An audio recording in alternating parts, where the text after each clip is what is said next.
Una de las constantes en la vida de cualquiera de nosotros es el tiempo.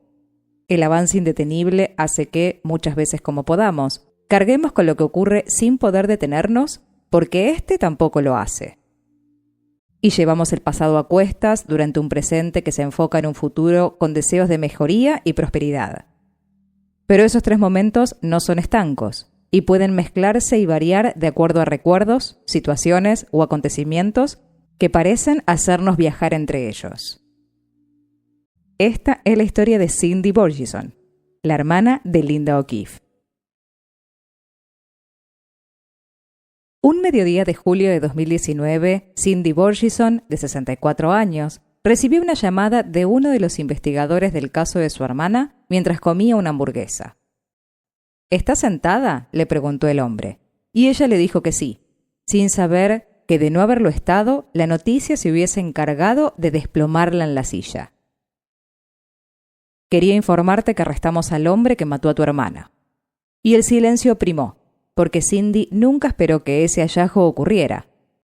46 años habían pasado desde que Linda había sido raptada, terrible y fatalmente agredida, y abandonada en una zona rural. Esa noticia la hizo retroceder en el tiempo hasta sus 18 años, concretamente el 6 de julio de 1973, cuando Linda, de 11, no regresó a su casa de la escuela en Newport Beach, en California, luego de una jornada diaria y tras haber pedido a su madre que la buscase con el auto ya que no tenía su bicicleta en condiciones, y ésta, al no poder por cuestiones laborales, le indicó que volviera a pie, algo que hacía habitualmente por zonas que conocía y en tiempos donde no estaban tan internalizados los males que podrían ocurrir como en este caso. Pero Linda nunca regresó y fue durante el transcurso de ese día que sus padres, desconcertados por su ausencia y creyendo inicialmente que se había enojado por la negativa de su madre, salieron a buscarla sin lograr dar con ella y haciendo pronto la denuncia policial de su desaparición. Al día siguiente, unos estudiantes que caminaban por una zona descampada dieron con el cuerpo sin vida de Linda e informaron a las autoridades, que hicieron lo mismo con los padres de la chica que, según el recuerdo de Cindy, solo pudieron gritar y llorar de dolor. Su madre, en especial, siempre sintió culpa por no haber cambiado su cronograma de actividades para buscarla ese día, y Cindy, que durante la suya se dedicó a cuidarla, le recordó cada vez que pudo que en esa época no era un peligro para los jóvenes estar en la calle sin atención de otros, porque esas cosas no eran habituales. El verdadero culpable era alguien cuyo nombre y rostro no se conocía y que sus progenitores tampoco alcanzaron a saberlo porque murieron antes de la resolución del caso, con la idea de haberle fallado a su hija, a pesar de los esfuerzos de Cindy por convencerlos de lo contrario. El caso de Linda O'Keeffe conmocionó no solo a su familia, amigos y vecinos, sino que se mantuvo en la mente de los investigadores de aquella época, pasándolo a las nuevas generaciones como una responsabilidad. En algún momento debían dar con la identidad del agresor porque la niña merecía justicia sin importar el tiempo. Y así fue que en 2018 el Departamento de Policía de Newport hizo, en conmemoración a los 45 años del crimen, un hilo en la por entonces red social Twitter, contando los sucesos del caso, pero con un detalle. Eran narrados en primera persona. Hola, soy Linda O'Keeffe, o Linda Ann O'Keeffe, cuando estoy en problemas con mamá. Hoy hacen 45 años que desaparecí en Newport Beach. Fui asesinada y mi cuerpo fue encontrado en la zona de Back Bay. Mi asesino nunca fue encontrado. Hoy voy a contarles mi historia. Se narra de esa manera cómo, se creía por las pericias, había sido raptada. Cuál era la camioneta que la testigo llamada Brenda había visto acercarse a ella en más de una ocasión en su trayecto, así como el hombre con la que la vio hablando. Cómo y cuándo encontraron su cuerpo y las prendas que llevaba. Y el identikit del agresor que nunca dejó de circular. Este intento de volver a poner en el foco social la historia de Linda tenía como objetivo no solo darle la voz a la víctima, sino capturar al criminal de una manera poco común. apelando a que cometiera un error al verla después de tanto tiempo en redes sociales, hablando directamente a toda la comunidad, esperando también poder recopilar evidencia digital de las búsquedas de los sospechosos para descartarlos o señalarlos. Y lograron el objetivo de volver el tiempo atrás, pero no fue la única estrategia a la que se volcaron. Analizando el ADN encontrado en la escena y conservado desde 1973, con tecnología actual, que no era solo la del laboratorio, sino la de los registros genéticos públicos que, en los últimos años y por inquietudes de millones de personas en encontrar raíces o parientes, sirvieron para comparar los árboles familiares compatibles hasta reducir la búsqueda a un agresor. Ese era James Albert Layton Jr., quien había cambiado su nombre a James Alan Neal, se cree, para librarse de su conflictivo pasado, aunque no se sabe exactamente cuándo lo hizo. Tenía 73 años al momento de su arresto, y cuando Cindy recibió la noticia, le contaron también que en el verano de 1973, el hombre estaba cumpliendo una condena en libertad condicional tras varios años de prisión, de la que salió y entró por diferentes delitos. Pero no hubo juicio, porque el hombre murió de causas naturales, según los informes, en mayo de 2020, sin vinculación con el virus que tenía, por ese entonces, frenado al mundo entero.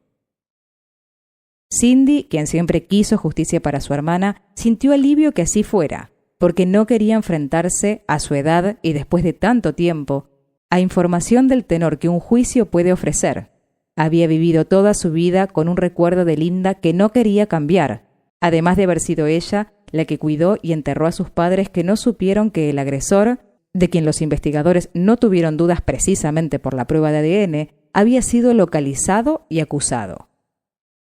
Y ese era el punto que más le dolía de toda esa revelación, saber que sus padres resistieron el dolor de la ausencia de Linda para cuidarla y criarla a ella, aunque en más de una oportunidad recuerda que los vio muertos en vida, y se fueron pensando que jamás se sabría la completa verdad de lo que a su hija le había pasado de una manera tan brutal e injusta.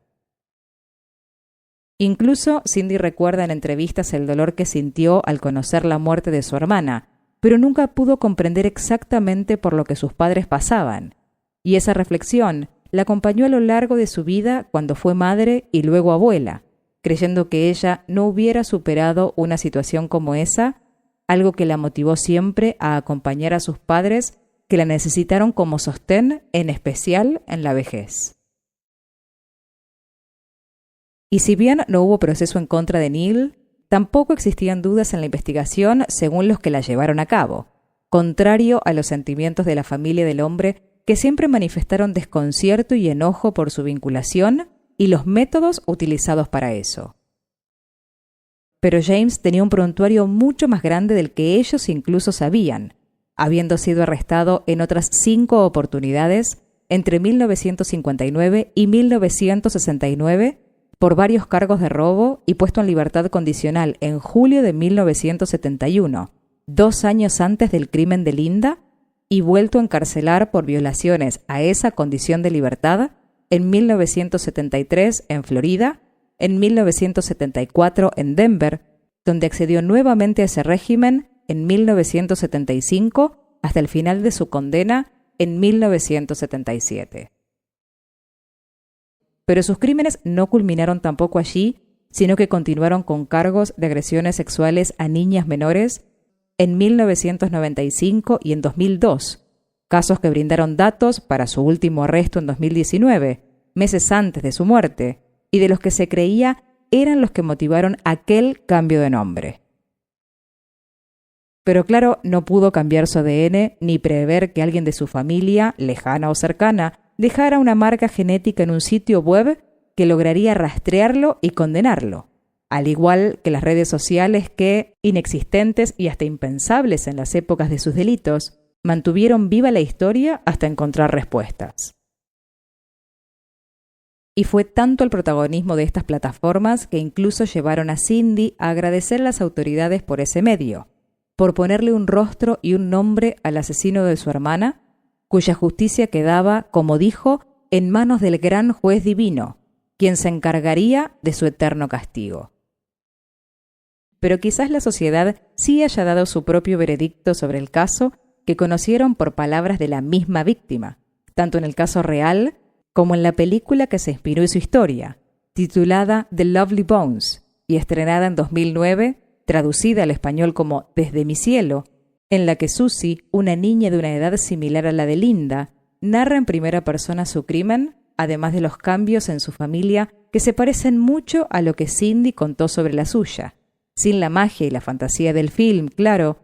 y con una resolución un tanto más lenta que en la ficción, pero que fue posible gracias a todos los que mantuvieron su memoria viva, como dijo su hermana, y que pudo ser puesta a descansar sin ataduras a este mundo, que la disfrutó físicamente menos tiempo del deseado, habiendo estado siempre presente.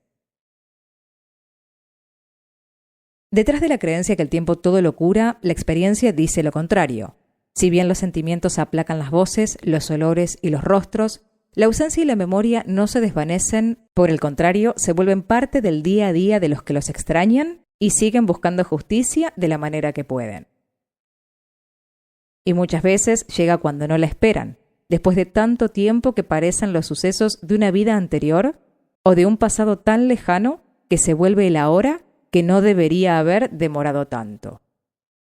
Esta es la historia de Cindy Borgeson, la hermana de Linda O'Keefe. Una de esas historias que vemos en los diarios y nos parecen increíbles. Una de tantas que nos enseñan que lo imposible está delante de nuestros ojos. Gracias por compartir esta historia. Si el video te gustó, dale like, comenta y suscríbete para seguir viendo más realidades de ficción.